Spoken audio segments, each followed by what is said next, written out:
denizens of the night. Welcome to another episode of the macabre, the terrifying. Tonight, our camera fades in on a tender scene as a man and a woman lie sleeping side by side on a quiet night in a gorgeous mansion in the countryside. The night insects chirp their lullabies. All is still and peaceful.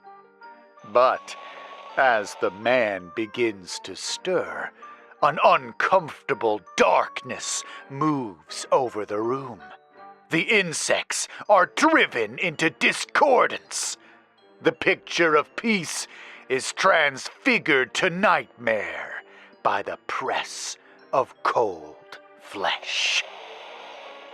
This story is called Trophy Hunter and was written by A.G. Hilton. Let us make our visit.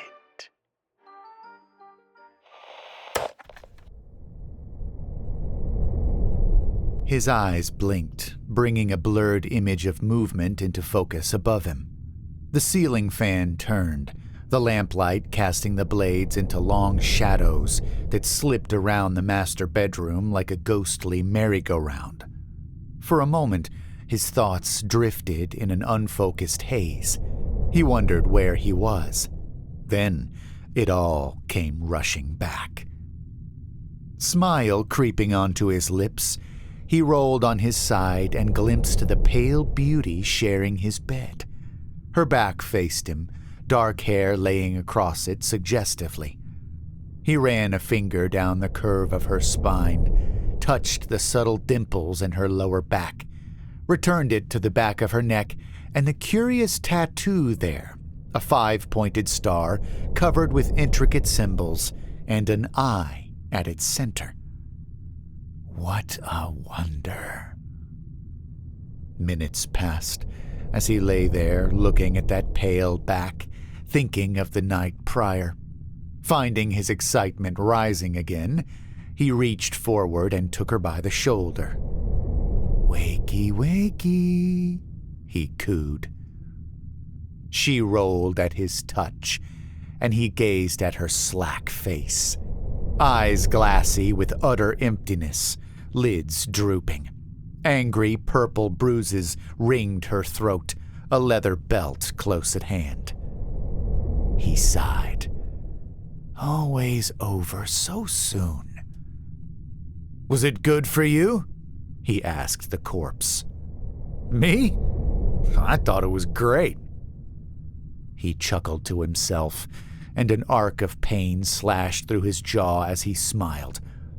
Putting a hand to the tender spot, he got up from the bed and walked to the mirror sitting atop the dresser against the opposite wall.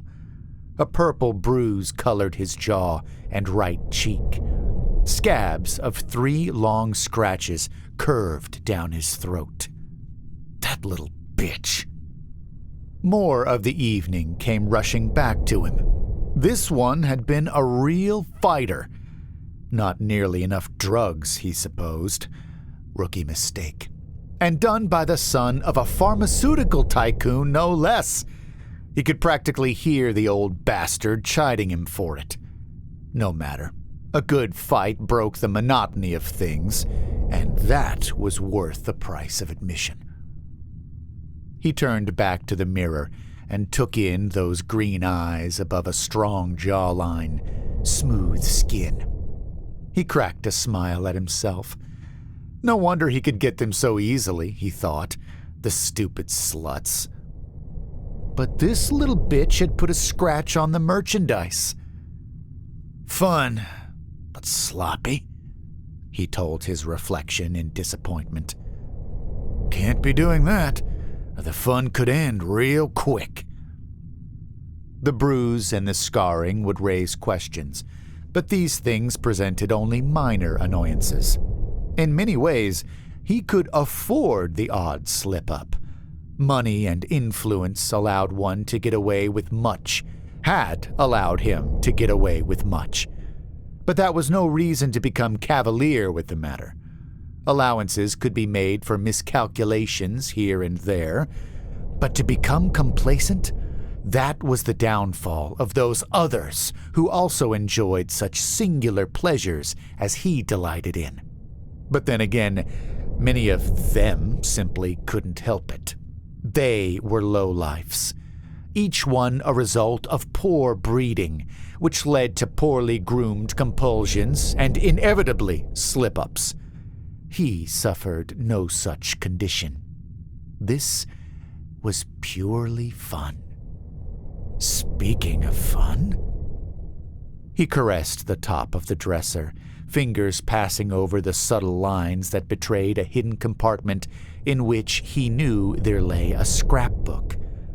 The desire came to him suddenly to take it out, flip through the pages. They were all here. Names flitted through his mind. Monica, Trish, Stephanie. But those names themselves meant nothing to him. In fact, now that he thought on it, he couldn't even recall this one's name at all. No loss. The names were but empty signs, themselves used only as magic words to conjure up delicious memories of past pleasures. No, what he prized were the photographs attached to each name, delicious visual reminders of his conquests. Not as pleasurable as the moment itself, but each one nevertheless holding an immortalized piece of his prowess and power, a record of that moment when life met death, a final and immense transfer of power.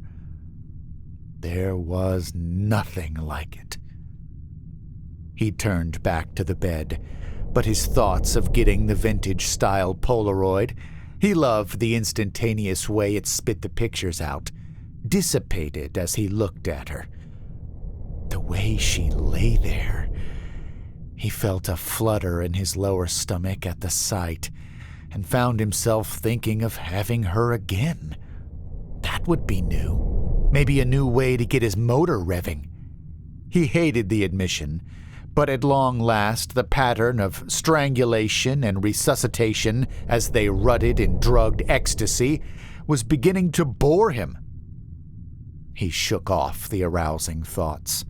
Not this time. He needed to take his keepsakes and have her disposed of like the others. Already his mind sifted through the various methods of disposal. This part could be fun in its own way, like solving a puzzle. He liked to keep things fresh, throw off those who might look for some regularity if they somehow found any of the evidence, keep any pesky family members chasing their own tails. Not that he actually bore the burden of the disposal itself. His connections put him in contact with those who made these matters quite easy. Still, mind games were a fun diversion, and he always enjoyed offering Sanders and his boys some creative ideas.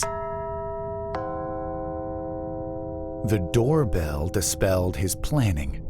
He glanced at the clock on the bedside table. 3 a.m. Who the hell? He shrugged on a pair of gray sweatpants and a t-shirt and headed towards the front door. He paused in the expansive foyer, looking at the oak door and the shimmer of movement behind the opaque glass pane in its top center. He wondered at who it could be, and a brief spike of panic shot through his gut. Could someone know? Had some acquaintance of the bitch come calling after her? No, it wasn't possible. He had been thorough with this one. He was certain she, like the other runaways and partiers, would not be missed so quickly. And he had always ensured that matters were always settled quickly, quietly, and efficiently. He could not have been found out so easily. Who, then? He had no neighbors. The expansive modern home in which he now resided, courtesy of his father's money, though he was loath to admit it, had been built upon a large tract of land outside the city, specifically to avoid such mundane things as prying eyes. At last he approached the door and opened it, putting on his most benign look possible despite the sharp annoyance he felt at being interrupted. A kid, no more than 17, stood on the doorstep. He noted the kid's brief look of surprise upon seeing his injured face, but the kid quickly suppressed it. "You want something?" he said, trying to keep his voice easy. I'm from Giuliani's. I have the pizza you ordered?" He glanced at the box in the kid's hands. "It's the middle of the night. We do 24/7 deliveries." His eyes narrowed. The kid inched back. "I didn't order a pizza." This is 232 Ridgecrest Court, right?" "Yes." "Look, sir, I'm not trying to mess with you or anything. Really. Someone called in a pizza for this place. Maybe your girlfriend or something?" His mind darted to the one upstairs. The kid fidgeted. "Hey, so do you want this? I've got—" "Wait." He slammed the door and stalked to the kitchen to get his wallet. Had they ordered a pizza before everything had gone down? He couldn't remember. It seemed a possibility, but something about the situation unnerved him. "Never mind. Don't freak yourself out over nothing. Just get the little shit out of here, give him a good tip, and get back to business." He paid for the pizza and watched until the taillights on the beat-up Honda Accord vanished into the night.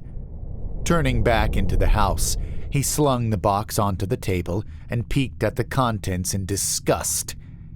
Anchovies. He loathed the little creatures.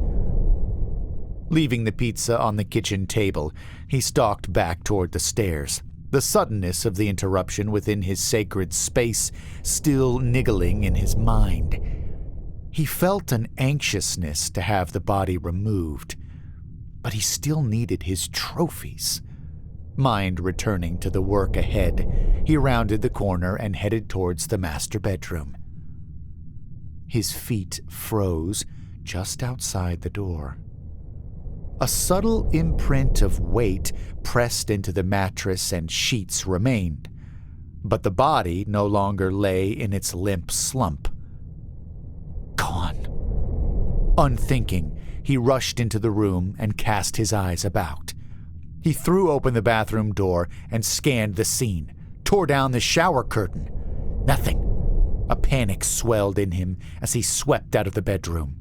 He flew down the hall, throwing open doors, checking all the nooks and crannies. Gone! He raced downstairs and performed a similar search. No sign of the bitch anywhere. No indication of any doors having been opened. No signs of escape at all. He checked the house's security system and ensured that it was active. Still alive? The notion stopped him cold. No, impossible. He would have known. He knew dead when he saw it, when he felt it. What then? Taken? By whom? Another word presented itself to his flailing mind. Blackmail. But who? Who would dare? And how could they get in and out so cleanly? He racked his brain, trying to come up with an unusual face he'd noticed on the street. Some indication of someone who'd been following him, watching. He could find none. When will the demands come? He wondered. When will they come for me? A spike of anger rose. Bastards! Nosy fucking bastards! He paused. Something stirred upstairs. Yes, there it came again. A steady creaking, as of someone walking in the rooms overhead. He crept to the stairs silently and inclined his ear upwards. A new sound came. Running water. the bathroom in the master bedroom. As he climbed, the sounds clarified themselves further. The monotonous drone of the shower running buzzed. Another sound soon joined this one and stopped him on the top step.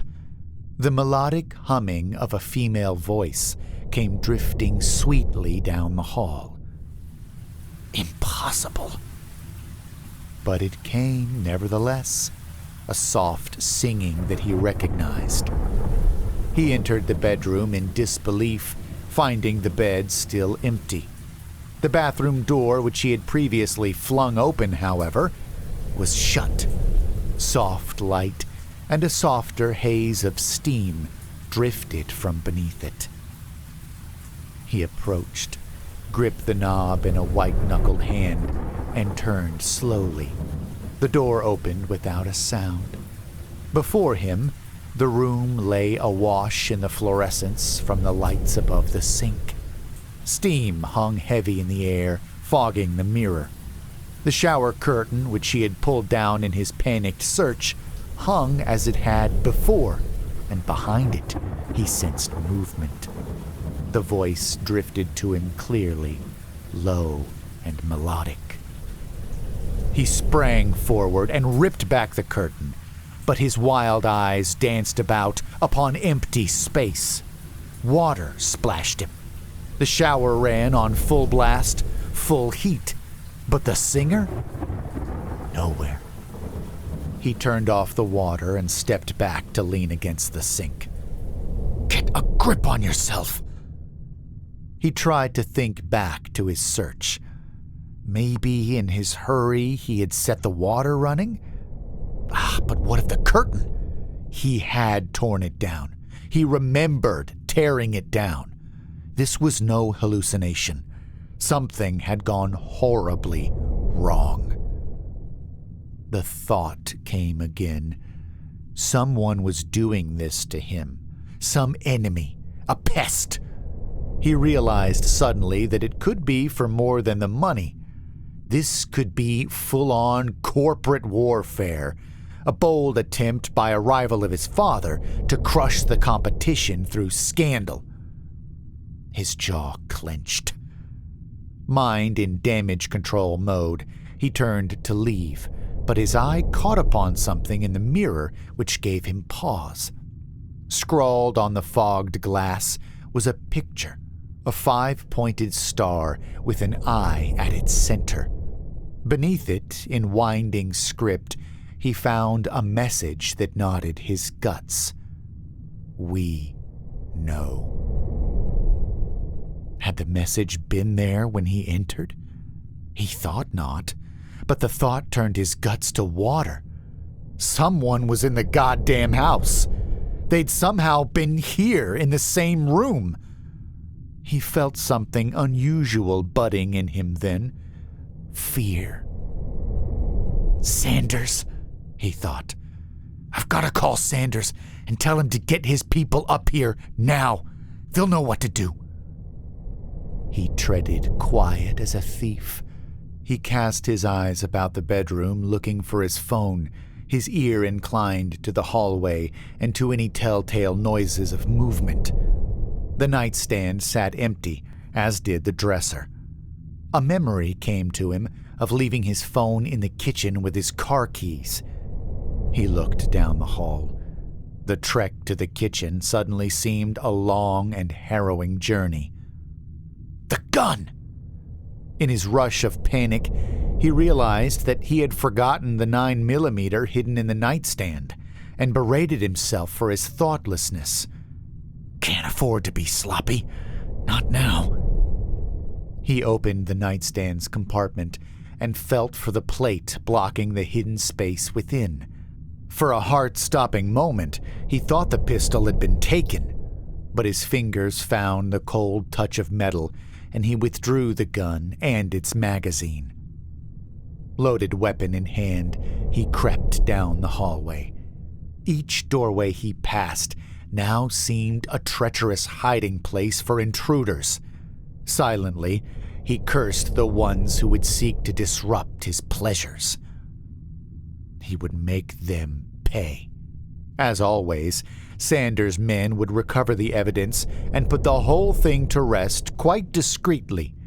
He would show them that he wasn't some low-life to be carted off. The sound of the shattering echoed through the silent reaches of the house. He stood on the top step and looked downward, knowing the noise had come from the kitchen. Emboldened by the gun in his hand and the self-righteous burning in his chest, he slipped down the stairs and turned the corner. The trembling gun dropped at the scene before him. Cabinets stood open, some still swaying listlessly. Their contents, glasses, ceramic bowls, and coffee mugs, lay smashed across the tile floor as if thrown down simultaneously by many hands. Shards of glass and pottery lay as a jagged snowfall all around. Whoever did this had to be close. He dashed away from the door and back through the house, intent on putting a bullet through the perpetrator. Empty room after empty room presented themselves to him. Again, no doors swaying open, no windows shattered, no sounds of sudden escape. The boldness left him. He returned to the kitchen, trying to stay the trembling in his hands, found he could not. The phone. He just needed to get the phone and call Sanders. Careful not to step onto the treacherous kitchen floor barefooted, he reached a hand to the small table just inside the kitchen door where he often emptied his pockets. He felt his keys there, probed further. Leaning his head forward, he found no phone. Eyes darting upwards, he found what he searched for. The phone lay by itself on the small island counter situated in the center of the kitchen. Time slipped away from him. He needed to make that call now. He recalled a pair of flip-flops by the back door and donned them. Cursing under his breath, he started carefully across the detritus-littered floor. Halfway to the island, the sound of an avalanche came from above as something crashed down in the upstairs bedroom. His heart leapt. He released a yelp and instinctively bolted forward. Something slipped between his foot and the bottom of the sandal. The shards bit into his exposed flesh, burrowing into his heel and the arch of his foot with a burning sensation that seemed to match the red of the blood which welled.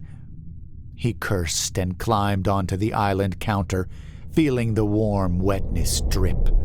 His eyes bulged as he surveyed the damage. A particularly large shard that had once been a part of a ceramic bowl poked up from the center of his foot, lodged between the metatarsals of his big toe and its neighbor. Trembling hands reached down and seized the piece, gingerly probing and testing the degree of its piercing. Blood spurted, and he screamed into the silence of the house. The hands removed themselves and fumbled, blood-slickened, with the cell phone. It rang. Once, twice. Come on, come on!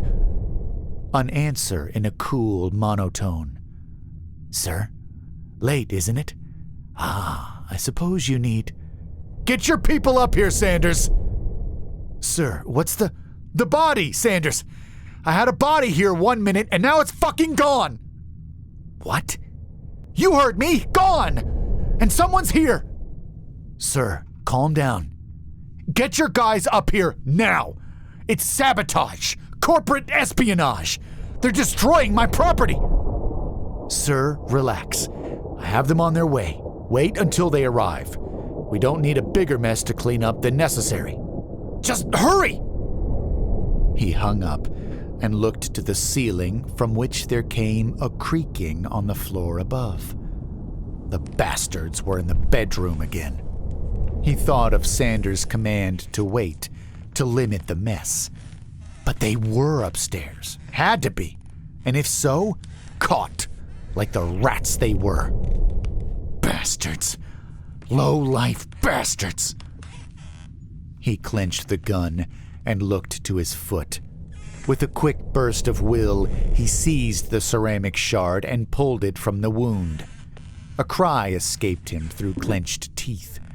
The pain pulsed with each pump of blood, but he stood nevertheless, crimson pooling around his right foot.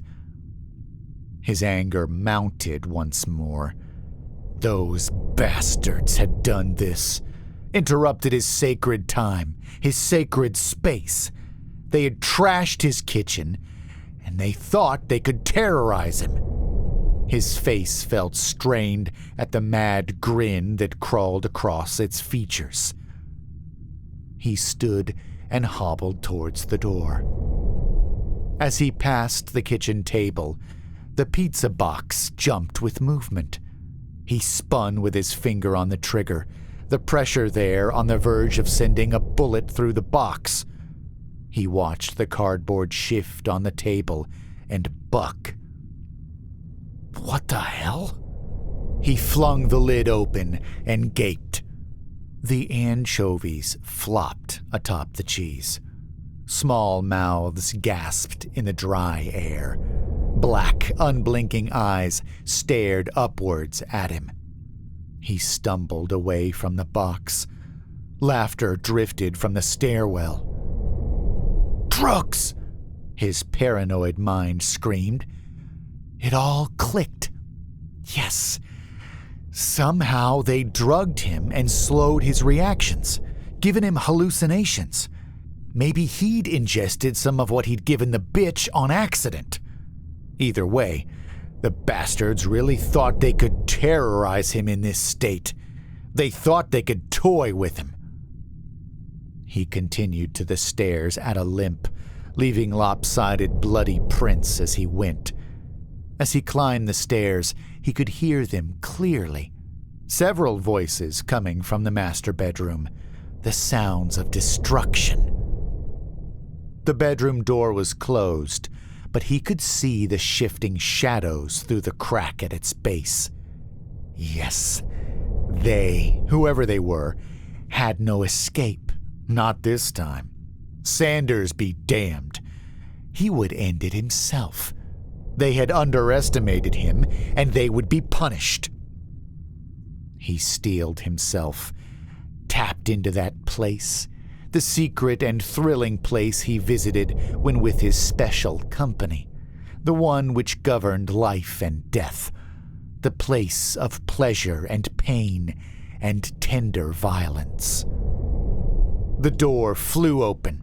He leveled the 9mm. At first, he saw snow. He rubbed a hand across his eyes, but the vision remained. As the fan spun, small white flakes drifted down in the empty room before him to cover the busted armoire and the junk strewn about from the closet. He stretched out his hand and felt the flakes. Not cold, not snow, paper. Then he saw it. A leather-bound book thrown open on the bed, its spine in shambles, pages torn. He rushed forward and picked up the remains of his lovely trophies. All those immortalized moments now eviscerated, floating down in the air around him like mocking confetti. Then the door slammed. He whipped around, screaming in fury, discharging the 9mm. Splinters flew as the door chipped and became riddled with holes. He squeezed the trigger over and over until the slide clicked back as the magazine emptied. It came again, the mocking laughter, this time from behind the closed door. He threw himself forward and yanked the handle, but it refused to open. He slammed it again and again with his shoulder. "You cowardly bastards! Who are you?" The room went black. He spun, pressing his back to the door. A breath came from his right, caressed his ear. A voice came from the darkness. "You know us." He swung the pistol out as a bludgeon and found only empty air. He stumbled, wheeling about, clutching after the speaker. Another voice from his left. "We know you haven't forgotten." He threw himself toward the voice and again missed the speaker. Overbalanced, he spilled to the floor. Now on his knees, he cast about, straining to see his tormentor in the gloom. Light from the hall shined in pinpricks through the bullet holes in the bedroom door. The faint beams threw the room into a nightmarish half-light, and he saw them. Shadowy figures lined the room, all looking down at him. His hand flew to his pocket, to the blood-smeared phone there, and activated the camera light. The shadows shrank before the blue glow, along with the figures. The light wavered in his trembling hand. He pushed himself up slowly and crawled backwards, so his back rested once more against the inexplicably sealed door. His eyes roamed ceaseless around the room like a frightened animal. He smelled himself and the stink of fear-born perspiration. "I'm crazy. I've gone batshit crazy." Where was Sanders? The bed creaked. He held the light before him. It came again, a deep groaning of the bed frame that rolled out deep and low in the darkness. Madly, he thought of the way the frame had creaked during his fun. That sound usually excited him, but now it made him want to void his bowels. A pair of bone-white hands reached from beneath the bed and grabbed hold of the carpet. He would have screamed, but the sound died away in his throat as the hands grabbed at the ground and pulled. Hair emerged from the blackness, dark and beautiful. That familiar tattooed eye stared from the exposed back of a neck. She crawled forward and stood naked before him, and he knew her immediately. Her head tilted down toward him, but her eyes remained drooping, half-lidded.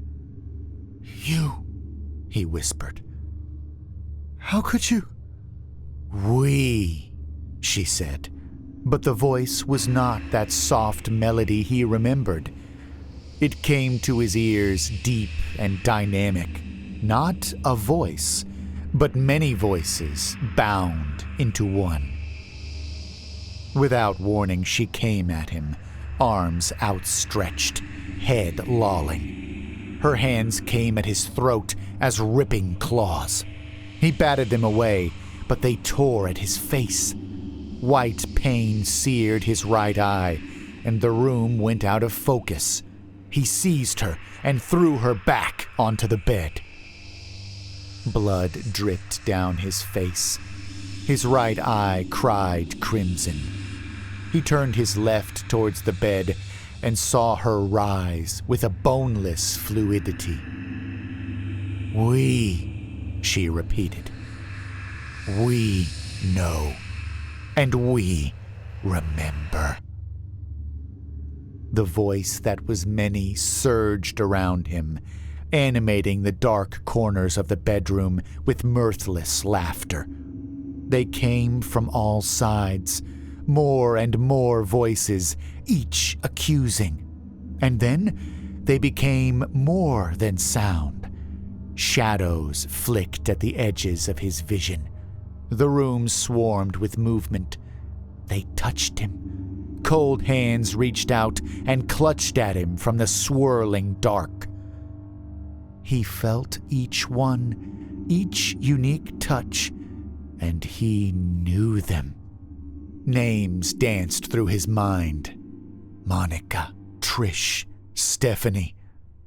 The grasping hands hooked and clawed into his flesh. Long manicured nails raked hot blood from him. Jessica, Gabby, Lauren. He tried to scream, but only whimpered. Sarah, Anna, Monique. On and on it went, and amid the chaos, she stood before him, smiling, sightless eyes rolling as she stood. He saw that she held something long and black in her hands.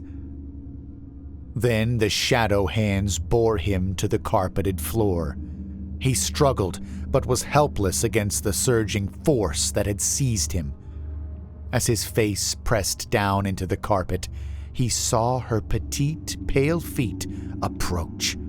She stood over him, and he sensed her loom from behind like death's shadow. Never had he felt so small.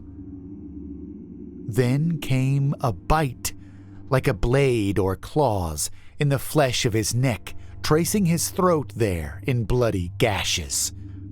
The leather belt looped about his neck. The cold metal of the buckle bit into the soft flesh. The hands released him. The belt tightened, and he was dragged upwards. As the leather clinched, he sputtered and clawed at his throat to no avail. A blazing, animalistic panic seized hold of his mind, turning his thoughts to incomprehensible pulses of fear.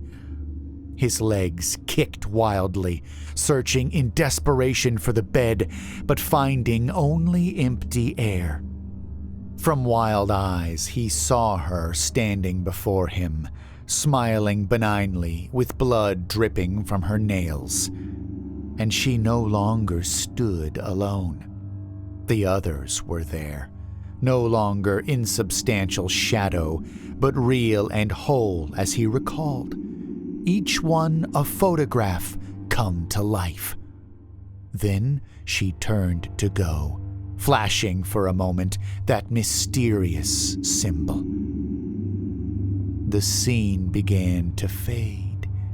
It couldn't end like this, not after all this time, not this way. Yet, gradually, the kicking of his legs slowed to spasmodic twitches. His hands dropped uselessly to his sides, and his fading vision filled with only their faces. When he finally ceased all movement, his bowels loosed, and when the last of the wretched life left his body, a flash lit through the room. The Polaroid camera, now sitting on the battered armoire, spat out a final trophy. For this, too, was a moment of power transference, now immortalized.